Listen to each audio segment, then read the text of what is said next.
ready, get ready, get ready. It's Let's Talk Business with Cheryl J. Cousteau. It is the fifth hour of our show. Normally, it's show on the go because there are only maybe four fifth Wednesdays of the year. But today is part two as we celebrate National Women's History Month. We were blessed to have two phenomenal trailblazers, our sheroes, on the show just 2 weeks ago with my co-host Diva J, and they're returning back because you heard about them, you heard about you heard them share about their families, and one of my takeaways comes from Miss Williams, but we'll come back to that in just a moment. But joining us on the show today again, Miss Geraldine Williams Esquire. And the Hello. fact, look at her. And the fact that I can say that lets you know that she has spent a number of years in educational institutions and then in the professional arena in order to be able to craft her profession in such a way that none of us would ever be able to experience. So we get to glean from all of that, starting with public schools, on to, she scared us when she started talking about those Gators, University of Florida in Gainesville, went back, did some work, came back into corporate, did a little corporate work. She was writing as a journalist.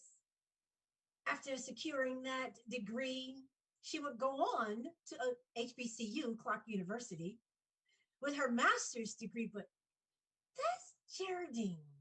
There was more for her to do. And so she went on to Florida State to earn her Doctor of Juris degree. Juris Doctor is what they call it. Esquire, welcome to the show, Miss Williams. Thank you. Thank you. Look at that beautiful smile. Now, next to her would be our second guest, and we're going to lead in with both of them. But after I introduce you to her, you've met her, you know that she is a retired professor. Again, more schooling, an educator. She is an accomplished author, and we're here about the 2 books, 3 books, 4 books. These ladies are authors in their own right. Ms. Williams said to us, she's a griot, G-R-I-O-T, in case you don't know what that is. She is a professional storyteller. Welcome to both of you. Welcome, Yvonne McShay, to the show again. Well, thank you. You both are more than welcome. But listening to our radio listening audience, thank you for tuning in. Thank you for taking your lunch break with us. Whether you're seeing us on In Touch News via the website or the Facebook page or Let's Talk Business Facebook page, you'll certainly be able to catch the show in its entirety on YouTube as well. So we want to make sure that you like and share so that our 2 Women History Month trailblazers videos will go all over the world because they are phenomenal. I wanted you all to know, prior to coming on, I was chatting with the both of them, and they both are storytellers. I tell you, I just love them both. And we were talking about our hair. They both have some interesting stories. And the reason we were talking about hair is we were talking about, as we go through, this is the Holy Week leading up to Resurrection Sunday. And most of us can remember our Easter dresses and dressing up and spending time with our families and all of those things that you did that you loved with your family. But when it came to the sisters, it was all about getting your hair done. Now, my grandmother they called them beauticians at the time. My grandfather built her hair salon onto the home. So we had the pleasure of being around women and getting their hair done every single week. So ladies, what was it like in getting your hair done for your best Easter look? What about you, Miss Williams? I can recall that my mother had a family member to do my hair for Easter.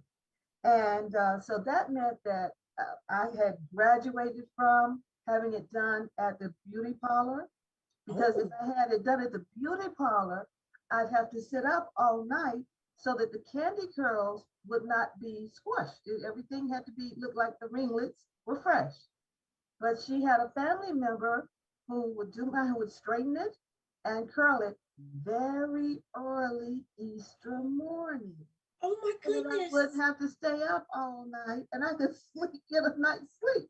But in addition to the hair was complemented by pretty dresses, very colorful dresses with Yes. crinoline slips under them. Oh, we had it going on. And I think it was Patty Page who sang something about the Easter Bunny and walking down Fifth Avenue and we would be in the Easter parade and we would have to say our speeches at church after, Yes. about 3 o'clock after dinner. So the hair was very important because that was the beauty for the girls. It was indeed. And I'm almost jealous that you were able to have your own personal stylist because you didn't have to go to bed like this That's right. and I wake up did. the next morning with a crook in your neck. And so let's just segue right over to you, Miss Shay. What Okay. was getting that Easter hairdo or look like for you? Well, it was an all-day affair because we had a family member who had a salon in East Jacksonville. We lived on the north side.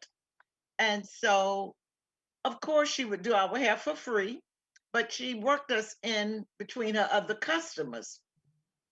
And it was an all-day affair sitting there getting those candy curls, and she would go all the way to the scalp, and you could feel the heat from the curling irons, but she never did burn our scalp, never.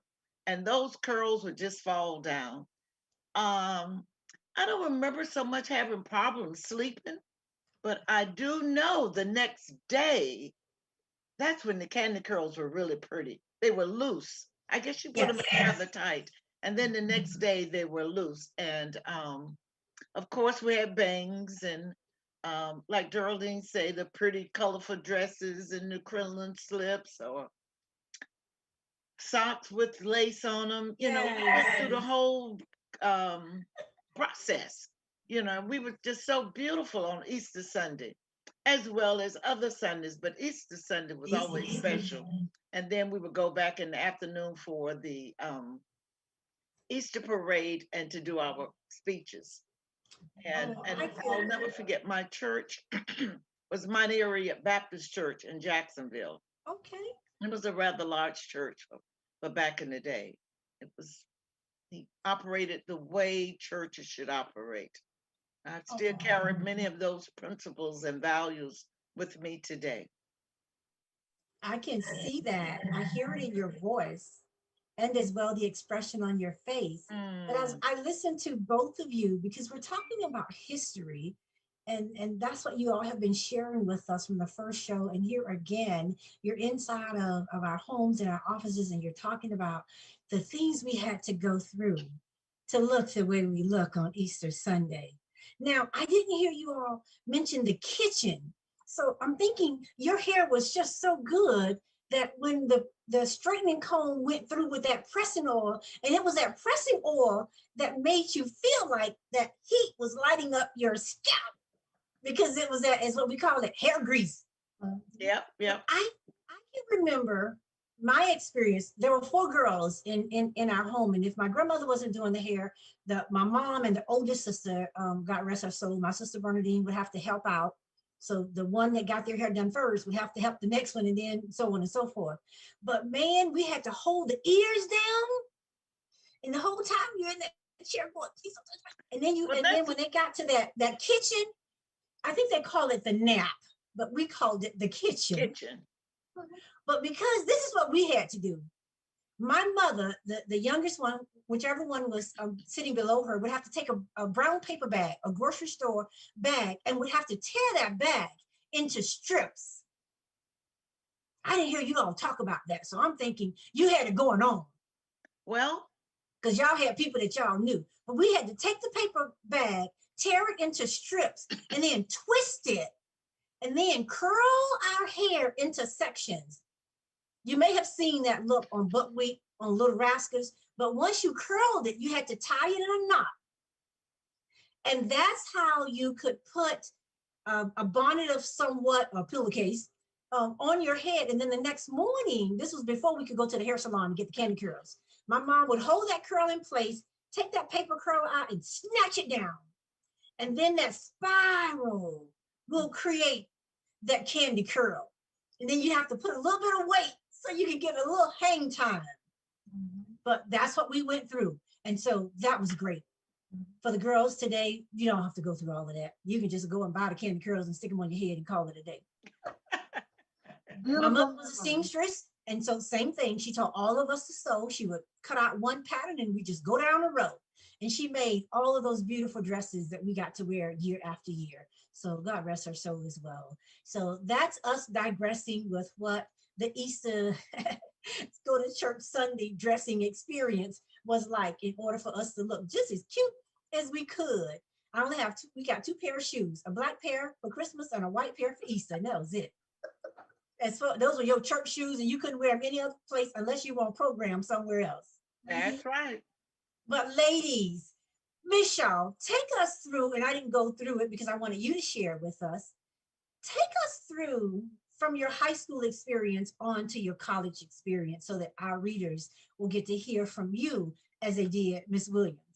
Oh my. High school through college experience. Well, for sure, I had a good time in high school and college. And I think my reading started maybe in elementary school. I went to Johnny Ford Elementary School. It's near the the big post office in Jacksonville. And the Okay. librarians would have a reading contest every year. And from what my father had told us, everything you need to know is in a book. We all were readers. And so oftentimes, I know 2 or 3 times I won that reading contest at school. And we would get a certificate for the number of books that we've read. And when I got to high school, I went to New Stanton Senior High School, which was the school. And I say that because anyone who went to A&M knows about New Stanton. All of our band members, it seems like they just rotated into the March of 100. But anyway, uh, I enjoyed learning, and my favorite teachers were always my English teachers, and maybe that's why I became one. It appeared that we were all, I always see, it always seemed like I was learning something new, and that was exciting to me. And again, excuse me, we would read and have a conference with the teacher, go up to the desk and have a conference with the teacher and go through those 5 elements of a novel with the teacher. And I just fell in love with reading and learning. However, I was never one who wanted to necessarily make the honor roll or be in the honor society. But if I wanted to make the honor roll, I would do it. You see what I'm saying? But anyway, I participated in the, I think on the school yearbook staff and yearbook staff and a couple of other organizations in high school. Oh, I was in the high school chorus Okay. and went to college on a choral scholarship to Ever Waters. I also received one at A&M, but I thought it would be best if I stayed home because I knew we didn't have a lot of money and it would take more than tuition to go to college. So I went to Ever Waters and I was alto in the college choir. and we did a lot of traveling all over the southeastern United States, up to the northeast, to the Bahamas. So that was quite an experience to have travels like that in high school and in college. I'll never forget the first time I went to the Bahamas. I was in the 11th grade, and I think we went over to sing for the bishop. And Mrs. Alpha Hayes Moore was the choir director, and we had more fun. It was a week, 4 days in the Bahamas as high school kids. Now we're talking about 1961, because I was in the 11th grade when that happened. um, at the college level, again, I was in the choir, and we traveled a lot, and like I say, we went all over the southeastern United States, some certain parts of the northeast, as well as the Bahamas again to sing for the bishop. I was in. We didn't have sororities at that time on Ever Waters campus, but they had fraternities. But we had girls' clubs, and I was in one of the clubs. I um, my daughters laugh at me because I say almost every year it seemed like I was somebody's queen, but and that was always fun because we had big parades, and we would have a homecoming parade downtown Jacksonville, and I was in the Thesbins. I just had fun. I just had fun. Had a lot of fun. It sounds like you did. And Yeah, I'm yeah. listening to the both of you. And so your stories are so similar when you talk about your fathers and the influence that they had on your lives. And it makes you want to look at our children today and ask, please sit down at the table with your parents if you can. Shut the cell phones, your devices off, and just engage in conversation about your day. And Miss Williams, I love what you said when your parents would ask questions, open-ended questions where you had to answer. And you had to answer sometimes with a solution to a problem.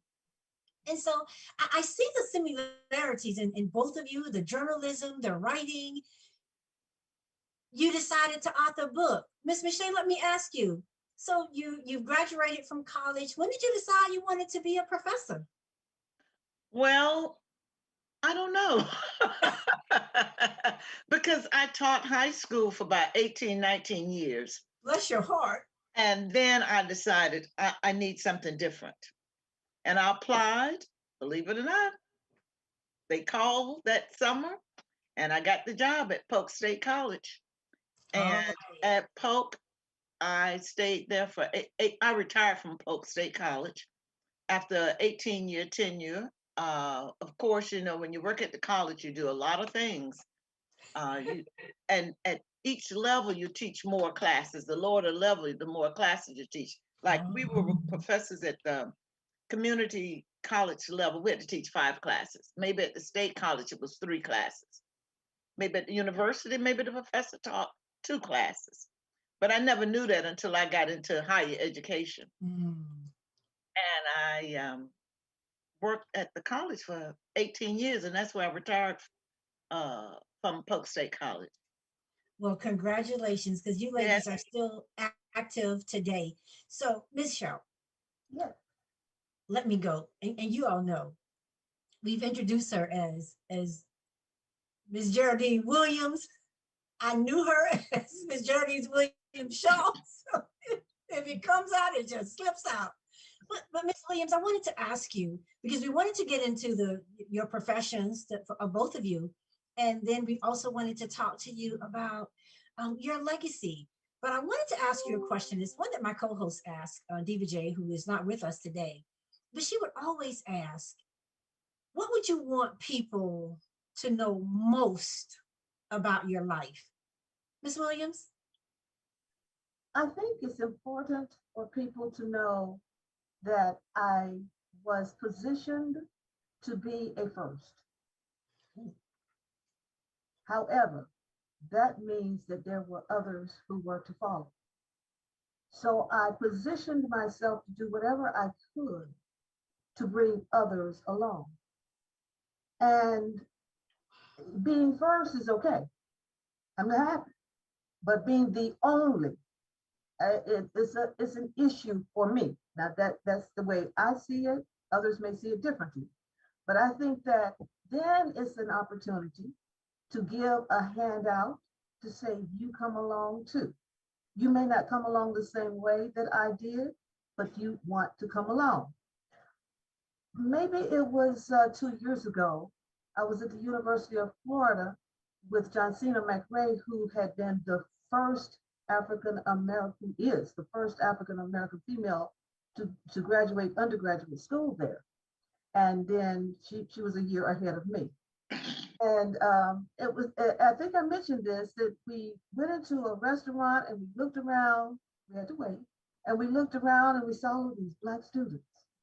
And I said to her, Johnsina, they're all our children. And that's a profound statement, because what good would it have done for me to have gone there to be a first and not have others to follow? And so anyone who says that they're in journalism school, interestingly, there are young people who will stand in line to speak to me, to say thank you, and they are crying, not just have tears in there, they are crying. And I'm like, okay, no, we know you must have gone through a lot. I did. Yes. But the interesting thing is they're not all Black. And they acknowledge, of course they have to, because I see them. And I'm like, what is your issue? No, they may be an other, from another ethnic group other than Anglo. And they said, but what you did is you opened doors for us too. And you opened doors for my Black friends. And so I would want people to know that I extended a handout. Now, let me tell you, extending that handout is not always safe. And I wonder about the efficacy of having done it, but I did. I listened to Miss Mandela, and she was saying she wanted the world to know about her husband, Nelson Mandela. And he was in prison. She told us why he was in prison, for his ideas, and he's African and all. We need to free Mandela, and and I thought, wow, I think I need to do something to help him. I didn't go right away, but when they had the election, then I said, I want to go. And people throughout the state of Florida sent money, and then one legislator from Jacksonville went to a lobbyist and said, give that woman the whole amount that she's supposed to have to go. And so that was on top of what others had said, because I was on boards and commissions and committees all over. So they were helping me to go. And I wasn't going to start a business. I wasn't going to make some money. I wasn't going to displace anybody. I was responding to what I thought was a need. And I was going with my bag of tricks from having been born and raised African American in the United States of America. I said, they're going through Reconstruction. And we have just kind of sort of come through the 60s. And so there's some things that I can share. And that's very important. Now, I was not hired to go. I was not appointed to go. I was not a part of any unit that was paying for my presence there. So what does that say? It says what I said before, is that I was leaning and depending on the Lord. I said, now look, right. I'm going to do your work. So now I'm telling you, I want you to take care of me. Boy, I tell you, he pays attention. when I approach him, I don't know about anybody else. I'm just saying this is my experience. He took care of me. I never, ever thought. I went to work, right? I went to see what I could do. And so I said that through the African American Episcopal Church, the AME Church, I would find a group because we're talking about multi-millions of Africans. I couldn't help everybody. So I found my niche. That's what I will do. And instead of going to church in downtown Johannesburg, no, I'm going to church in Soweto. And I did. And I had my little group and I worked with them and I went to the people, and I learned this at the University of Florida. I went to the people with the money and the people with the resources and said, give it up. Give me the resources and the money to do something to help these young people. Here's my plan. And they bought into it. And I was able to work with those children the entire time that I was there. And I praise God for giving me a chance to share with them what I had experienced, not just the children, because I did not go to babysit somebody's children. So the parents had to be involved too. But what happened is at the church, I had we were the jamming juniors, and we had the rocking seniors. The older people, they were in jam because I started teaching Sunday school, and I'm not a teacher. I wish I were, but I am not a teacher. But I like studying. Nobody was teaching them Sunday school, so I would get on the highway at 7 o'clock, pick up the food, go over to the church. The children would be waiting for me. We would have a jamming good time. Well, you know what? You are allowing us to have a jamming good time just listening to you. And I'm pausing because we're going to take a minute and break for a commercial. So I want you to think about that. I love hearing what you said. And you, I believe, can write a book on just how to ask for what you want. You remind me of Bob Sanders when he said he just went up to the first floor of the corporation and knocked on the president's door. He didn't want a mediator. He didn't want a behind the scenes person, a gatekeeper. He just went and knocked the door down. And sometimes that's what you have to do. And I can say thank you on behalf of 3 of our children who, because of you, were able to enter and attend University of Florida. But we're going to break away for commercial, and then we're going to come back and hear about your legacy, Yvonne McShay. Back in a moment. All righty. 2 minutes, ladies.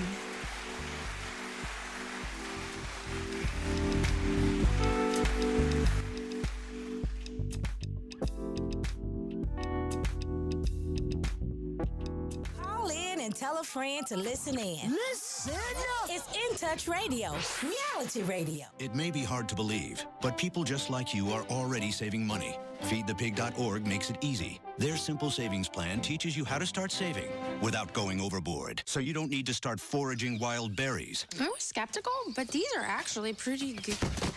You don't need to sell your soul to the devil. $15 is the best I can do. You just need FeedThePig.org. Don't get left behind. Get tips and tools at FeedThePig.org. Brought to you by the American Institute of CPAs and the Ad Council. Welcome to Calvin's Barbershop. You all gotta see this. I don't even want to know what you're looking at on that phone. Well, you should. I was learning about the dangers of high blood pressure and that we need to get ours checked regularly. High blood pressure can increase the risk of heart attack or stroke, but this text program can help keep it at a healthy range. Just text barbershop to 97779 to sign up. I'll get right on it as soon as I'm done with this baby panda video. Text barbershop to 97779. A message from the American Heart Association and the Ad Council. We're playing your favorite old school.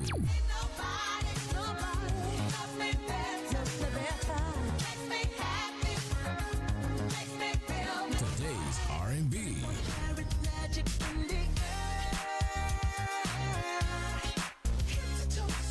With a smooth touch of jazz. You're listening to In Touch Radio. All right, and we are back.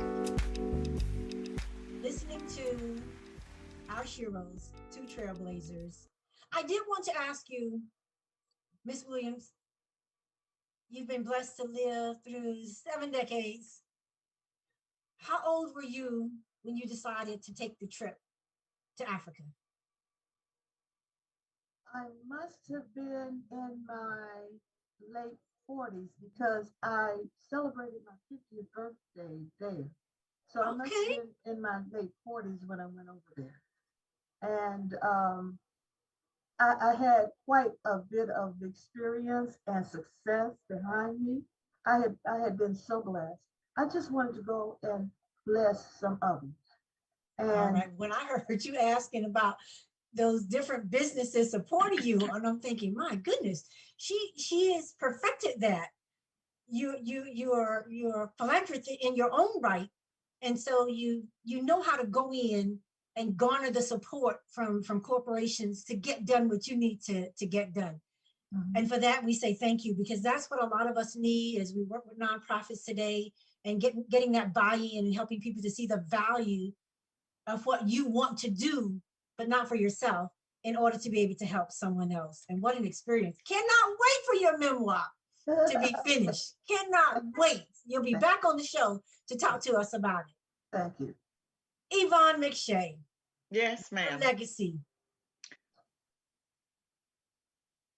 Well, first, I'd like to say to Jerry, I know that young lady that you mentioned who went to the University of Florida. We are Awesome. we are sisters in another organization, Yeah. and she is amazing. She is amazing. Um, I'm telling you, you guys are kin woven. You just have to keep talking. You're yep, gonna find yep, something down the line. yep. I kind of live by the quote, be the change you want to see. Oh, I've never been afraid to speak up, walk up, whatever it took to get ahead. I wasn't afraid to do that if it meant helping others. So I've lived by that, I think, just about all my life. And I really do it in the community. When I see my community needs something, I speak up, maybe get some others who may think the same way, who enjoy the same things, or sometimes I have to introduce people to it, yes. and we get projects completed. But someone has to be the one to speak up, and so often I've been that person. Uh, Now, with my second book, Our Lakeland, that's basically how that came about. I lived in Lakeland for a while, and I saw all these great things that people were doing, but not really being recognized Oh, for what they were doing. You know, we work, but we don't work to be recognized. We work because we see that the job needs doing. So my job in that was it needed to be documented. Somebody else need to read these stories. Our children need to read these stories so they will know about these wonderful people from Northwest Lakeland. And so that's how my second book came about. And it has been very successful. yes. People really liked it. And then a lady suggested to me, someone made suggestions and I could adjust, I would. She said, you know, your bookmark need to really highlight where Lakeland is on Florida's map. So I did that. And then another lady suggested, an elementary teacher, that I add a study section to the book for the students with answers. So I did that. Um, and I've had a couple of parents to tell me that their children did book reports on the book and got an A. You know, it's not challenging reading. You know, even our newspapers are written on the what, seventh or eighth grade level. But anyone can pick up the book, I think, anyone who's a good reader and read it and come away with a great understanding of the people in the community who has contributed through the years to make it a better place. You know, we do it a little differently now in certain areas. Some areas still have a lot of Black businesses. But we don't have a lot of Black businesses in Lakeland, but we hear about what used to be. So Yeah. what do you have now? Let's celebrate whatever it is you have now. And our Lakeland helps to celebrate those wonderful, wonderful leaders in the community. That's beautiful. The last project I've worked on, being the change I want to see, is I felt that we needed a African American history center in Lakeland. Well, sometimes when you're dealing in politics, it doesn't happen just like you want it. But what we will have is Lakeland's History and Culture Center, Okay. which is huge. And they are presently doing the construction on that now. So sometime all we need to do is just observe where we are, Yes. evaluate what we hear, and put it together to see how I can help my community. So I am just so proud of the things that we are doing in Lakeland.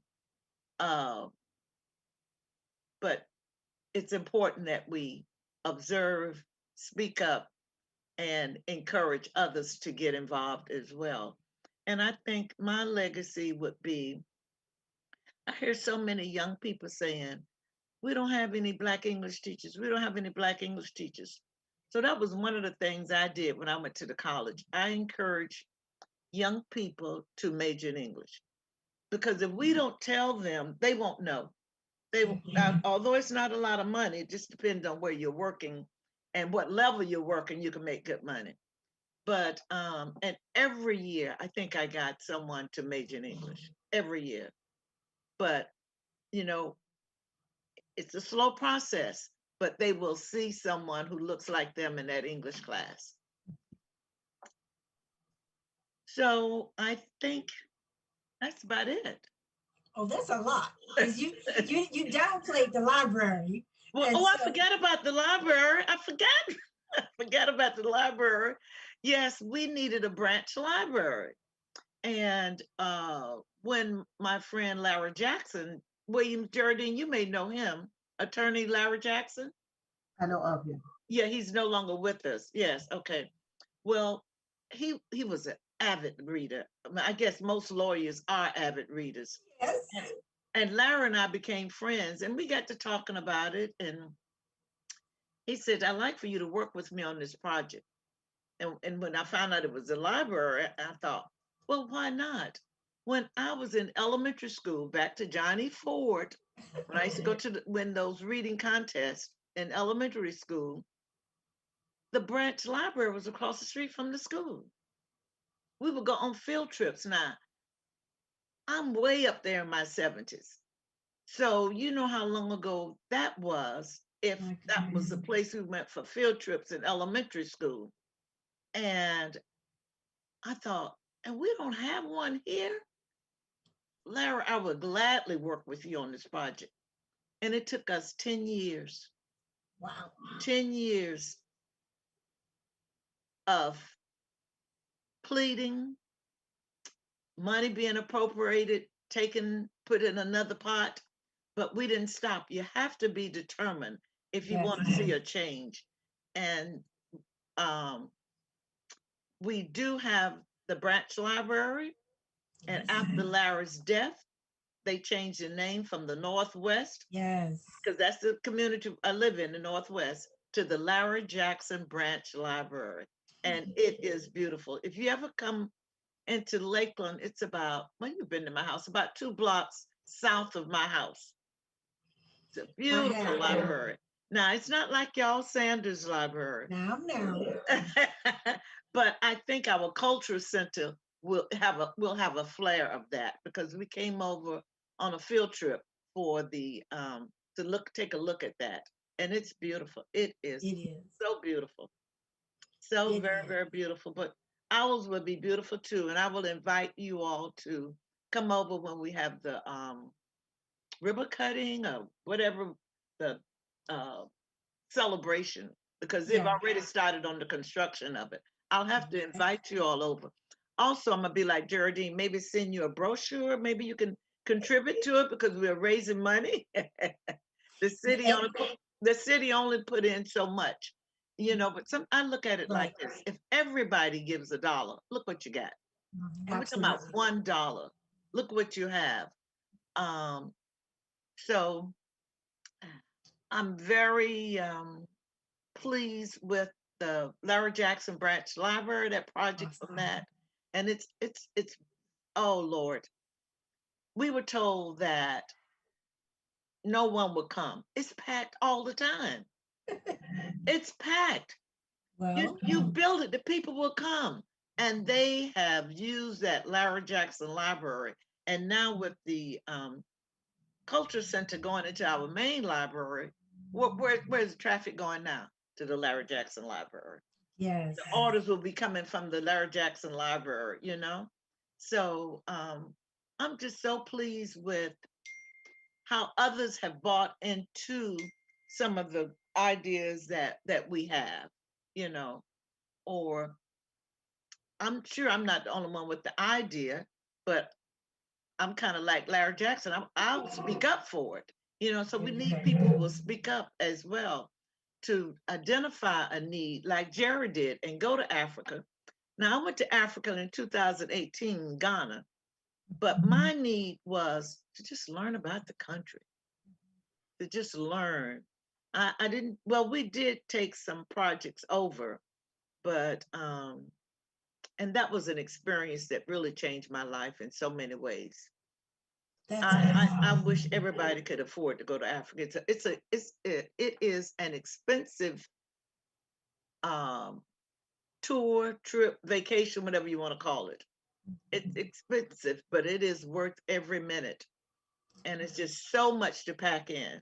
And Ghana will be the country to visit because they were doing a lot when we were over there. I mean, big time changes in Ghana. So you'll be seeing more and more information about Ghana in travel magazines and newspapers, etc. And they can always come back and listen in to the show. See, I told you all. I have a lot. You both are world travelers. I have a lot of pictures, and one day I'm going to put it together, a PowerPoint presentation, and present to the community. Thank you, Yvonne McShay. I did want to ask you one question. You've written 3 books, going on your 4th book, and we're going to hear that coming real soon. Ms. Williams is working on her, I believe, her memoir. I don't know if she's going to let us call it, if it's going to be called a memoir. But what advice would you, as an author, give to this storytelling, journalism major attorney? What advice would you give her? Because sometimes it's just not easy to get a book published. Well, not only published, that comes later. What you have to do is just write. Once you get it down, then you start worrying about publishing, because it's a journey, and it's solitary. I mean, it's lonely writing, and you have to choose the best time of day for you to write. So, what have you decided? Have you? I think you're already writing the book, aren't you, Jerry? I have completed the manuscript. Okay. I started it out as a memoir. It was Mandela and Me, because I thought that was so very special. That's powerful. That's a powerful title. But it expanded from that, because I said nobody knows who me is, and in detailing who me is to the extent that people could appreciate it, because I'm not Oprah, I'm not Michelle, I'm not Hillary. I'm like, well, who is me? I mean, I know, but who the other people wouldn't know. And in talking about who is me, doing the research, I really found out a lot about me that I didn't know, because I've been able to go back 5 generations. And that is very significant. Putting together those stories, those tales, what happened and who married whom and how that went, that it slowed me down, because now I am dealing with an autobiography, which is okay. But then, as thorough as I am, okay, I found that I was writing her biography. And the she is my original African mother. So I was able to bring her over from Africa to Virginia, where she was purchased. Then she became the mother of a mulatto child who ended up in Florida. And from that child, I wanted to convey the notion that she was more than the result of a rape, that she was more than just the child of an unnamed African girl. And what I found is that four of her descendants integrated the universities here in the state of Florida. Two of us integrated the University of Florida, and two were part of the integration at Florida State University. In fact, those over at Florida State have a bronze statue commemorating their contribution to the university. That's significant. So you see, in writing about my experiences and writing about me, I find out that, boy, it's much bigger. I finally, and I got a lot of help from genealogists and people who were willing to work with me. I didn't know how to look up, do the research, that kind of research, but they were willing to help me, and I finally got it written. It's written. Now they're telling me, the young people are telling me I've got to go on the digital stage. Yes, yes. Blogs, and I've got to do them. I'm like, oh my gosh, I don't even know how to spell that stuff. But I am ready. The manuscript is prepared, and that's very interesting. I know you're a writer because I'm finding out that I am. I will get up at maybe 2 o'clock in the morning and read. And then I may read at 6 p.m. To see if I'm seeing the same thing, if I'm getting the same feeling. And it's so important for me because I want the readers to appreciate this woman's contribution to the U.S. Society. I think that's phenomenal. I Mhm. cannot wait to read this book. And you both have been gifted with one of my goddaughters, Jeanette Diva J. Howard Smith.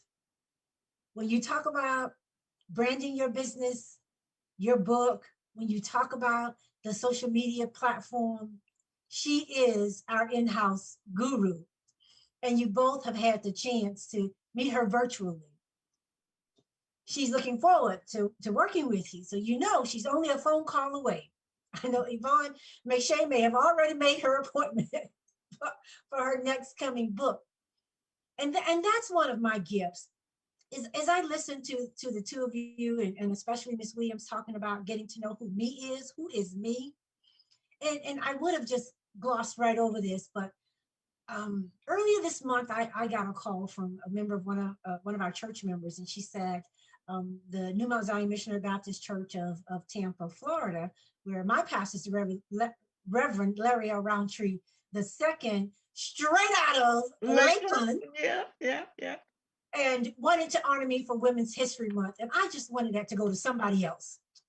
There are I just feel in my heart that there were just so many other people more deserving of such an honor. And she just began to pull the questions out of me, and she said, oh, I see what this is. You just don't like talking about yourself, and you won't toot your own horn. Well, I will toot it for you. And sometimes that's what it takes. But as I was listening to her and I read the article, and I thought, no, Cheryl, it isn't about you.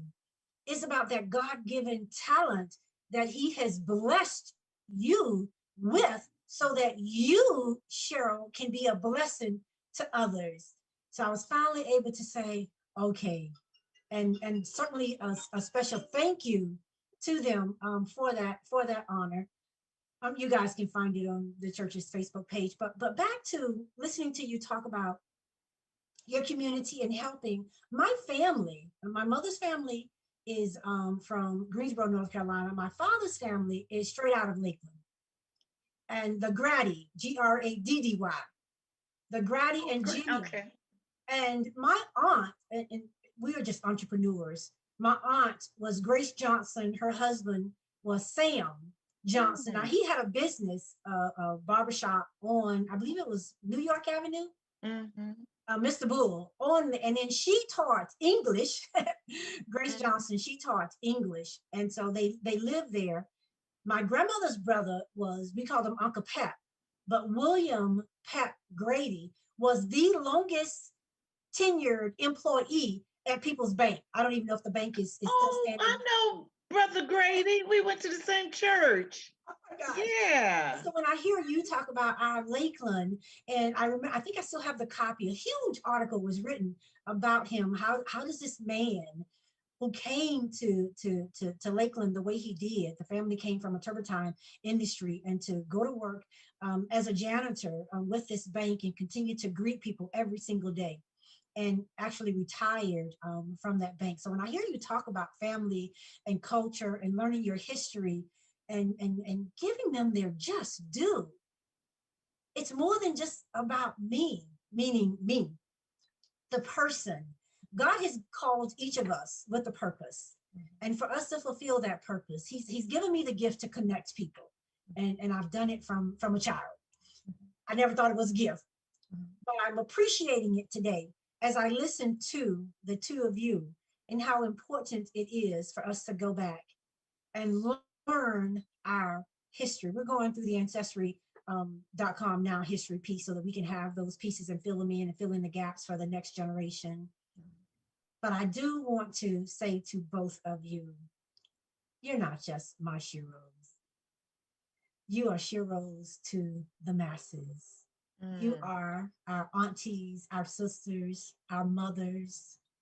My heart is just overwhelmed when I listen to you talk about what you had to go through as not just the first, but the only. I encountered that in high school during segregation, in corporate America, but those were doors that God just kept opening, kept opening, kept opening. But nothing like what you all have gone through. And here you are at a time in your life where you could really just sit back on a beach somewhere and just enjoy. And you both have projects that you're waiting to bring back to your people. You're waiting to bring back to your community. Yes, go ahead. Let me share with you and Yvonne that I have a connection with Lakeland. I knew it. It's not a family connection, let me tell you. I'm really a big fan of Frank Lloyd Wright, the architect. Oh, yes. So they know me at Florida Southern College because I carry so many people over there to tour the Frank Lloyd Wright buildings. I learned about Frank Lloyd Wright at the University of Florida in humanities. And I came back home after the first trimester and told my dad he had to take down the division between the living room and the dining room. And he said, well, why do I have to take down that wall? I said, well, Frank Lloyd Wright said, he said, well, who is Frank Lloyd Wright? But I really enjoyed that. And my second location there is the Hollis Gardens. Now, yes. I mean, I take everybody there. I can show them all the segments of the garden. I know when everything is going to be in bloom. I really enjoy Lakeland. I do. Just want to let you know that. Oh, thank you so much, Jerry. Those are some of my favorite places as well. You know, some days when I was tired and kind of drained and felt alone, I would go to Hollis Garden and just sit and meditate and look at the water and just meditate and listen to the Lord. And listen to the classical music. Yeah. Well, listen, we're going to have to make a date. And so I'm going to invite you girls over. You will. And we're going to invite you over when we go over to Jerry Williams' place. But let me tell you. I would love that. Let me say, again, I was trying to say my thank yous to you. And you already know how I feel.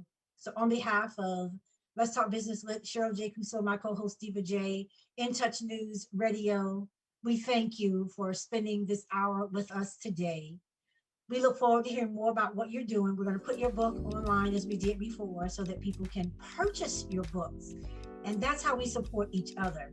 I do want to take this time. I do have a couple announcements. This is a show, Catch the Show, that's all up in your business. The PPP program, Paycheck Protection Program, has been extended thanks to President Biden through the end of May 31st. So if you have not put your application in for some financial assistance for yourself, your business, your staff, now is your employees the time to do it. Today is a very special day to me. I'm one of 9 siblings, and what we would call our knee baby brother is turning 59 today. So Cleveland Anthony Jennings Sr., happy birthday! Who happens to be living now in Cleveland, Ohio, in his namesake. So we wanted to make sure that we got those 2 announcements. We're going to put the other announcement about the bootstrap camp that's happening here to help business owners with their businesses. We can't do it without what you all have shared with us. Ms. Williams, you've been a business owner. You've had a law practice. As a matter of fact, when I met you, you were already an attorney practicing law. And you've helped so many. I thank both of you because you both have blessed DSI Black Pages, my publication. Long before I became the publisher, you were an advertiser, Ms. Williams, with your law firm. And we are so pleased to now be able to add some new and exciting things about your life in our upcoming edition and our Black Business app. We'll get to put your book on it. And to you, Yvonne McShay, who has been an advertiser with your book, and you're still listed in DSI Black Pages. So we're looking forward to your new book. Ladies, we thank you today. This show, happy Easter, happy Resurrection Sunday. This show is a wrap. Same to you, my sister. Thank you.